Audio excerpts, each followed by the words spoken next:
ലാലേട്ടന്റെ ജീവിതത്തിൽ ഏറ്റവും കൂടുതൽ സ്വാധീനിച്ചിട്ടുള്ളത് അമ്മയാണോ? തീർച്ചയായിട്ടും അങ്ങനെ ആയിരിക്കില്ലേ. എല്ലാവരുടെയും ജീവിതത്തിൽ അമ്മയ്ക്ക് വലിയൊരു സ്ഥാനമല്ലേ.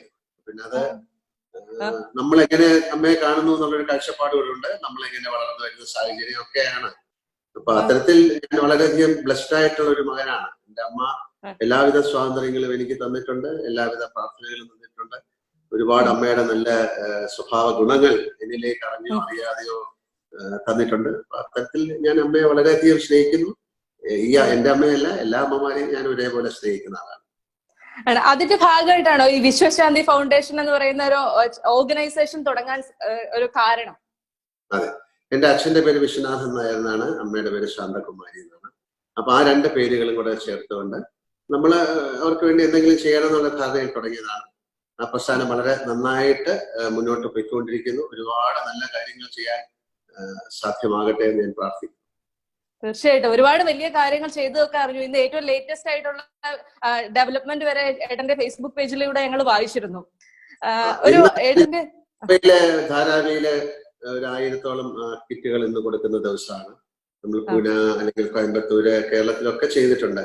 പിന്നെ നമ്മൾ ഒരുപാട് എഡ്യൂക്കേഷൻ കാര്യങ്ങളൊക്കെ എന്ന് പറഞ്ഞാൽ നമ്മുടെ കഴിവിന് ഒത്ത് നമുക്ക് ചെയ്യാൻ പറ്റുന്ന രീതിയിൽ ഒരുപാട് വലിയ രീതിയിൽ ചെയ്യണം എന്നൊക്കെ ആഗ്രഹമുണ്ട്. ചെറിയ ചെറിയ കാര്യങ്ങൾ ചെയ്തല്ലേ അത് വലുതാകുന്നത്. അത്തരത്തിൽ വലിയ ഒരു പ്രസ്ഥാനമായി മാറാനുള്ള ഭാഗ്യം വിശ്വശാന്തിക്കുണ്ടെന്ന് ഞാൻ വിശ്വസിക്കുന്നു. ലാലേട്ടന്റെ ഒരു ഭയങ്കര കടുത്ത ആരാധിക എന്നുള്ള നിലയ്ക്ക് ഞാനൊരു ആഗ്രഹം ചോദിച്ചോട്ടെ? ലാലേട്ടന് ഒരു പാട്ടിന്റെ 2 വരി ഒന്ന് മൂളാവോ? ഇപ്പം അതിനുള്ളൊരു സമയമല്ല. നമുക്ക് വളരെ സന്തോഷകരമായ ഒരു കാലാവസ്ഥയിൽ ഒന്നല്ല നിങ്ങൾക്ക് വേണ്ടി ഒരുപാട് പാട്ടുകൾ പാടി.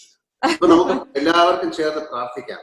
ഈ ലോകത്തിലെ ഇങ്ങനത്തെ ഒരു അവസ്ഥയിൽ നിന്ന് ഏറ്റവും പെട്ടെന്ന് മോചിതരായി നമ്മളൊക്കെ മാറി വളരെ സന്തോഷകരമായ ദിവസങ്ങളിലേക്ക് നടന്നു കയറാനുള്ള പ്രാർത്ഥനയാണ് ഇപ്പോൾ വേണ്ടത്. പാട്ട് എപ്പോഴും മനസ്സിലുണ്ട്. ഞാൻ എനിക്ക് വേണ്ടി മനസ്സിൽ നല്ല പാട്ടുകൾ പാടിക്കൊണ്ടിരിക്കുന്നു. കേൾക്കാമോ? ഇപ്പൊ എനിക്ക് കേൾക്കാൻ സാധിക്കുന്നുണ്ട്. ഏട്ടാ, ഈ ബറോസ് എന്ന് പറയുന്ന സംവിധാന സംരംഭം അത് എവിടെ വരെ എത്തി ഏട്ടാ? ബറോസിന്റെ എല്ലാ കാര്യങ്ങളും കഴിഞ്ഞതാണ്. ഏതാണ്ട് ജൂൺ മാസം 15-ാം തീയതി തുടങ്ങാനിരുന്നതാണ്. പക്ഷെ ഇന്നത്തെ സാഹചര്യത്തിൽ അത് കുറച്ചു നാൾ തള്ളിപ്പോകും. കാര്യം അതില് അഭിനയിക്കാൻ ഉള്ള അഭിനേതാക്കളൊക്കെ പുറത്തുനിന്നാണ്, അമേരിക്കയിൽ നിന്നും സ്പെയിനിൽ നിന്ന്, പോർച്ചുഗൽ, ഖാനയിൽ നിന്നൊക്കെ ഉള്ള ആക്ടേഴ്സാണ്. അവർക്ക് വരാനും ഇവിടെ പ്രവർത്തിക്കാനും ഒക്കെ ഉള്ള ഒരു സാഹചര്യമല്ല.